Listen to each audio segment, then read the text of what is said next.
In the September 3D modelling classroom, we looked at this object here, which is a pergola on a column and beam.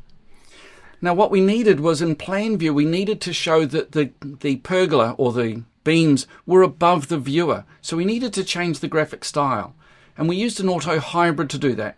And by setting the auto hybrid 2D appearance, we were able to make sure that we had exactly the correct view that we wanted.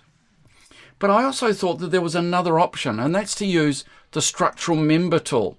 So these are structural members, and the difference is going to be when we try to count these objects or schedule these objects from a BIM point of view, the structural members are going to give us all the information we need about those particular objects.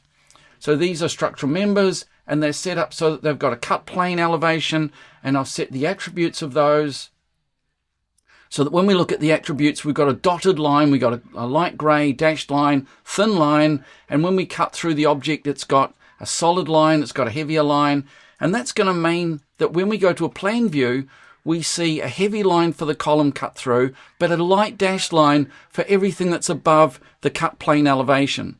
And the cut plane elevation is actually measured from the design layer, which is really cool. So each of these is going to have the same visual appearance based on the cut plane elevation of the design layer. So that's what we covered. Now, if you want to see this movie, click on the link below. It'll take you through to my community, and you can join my school there. Thanks for watching.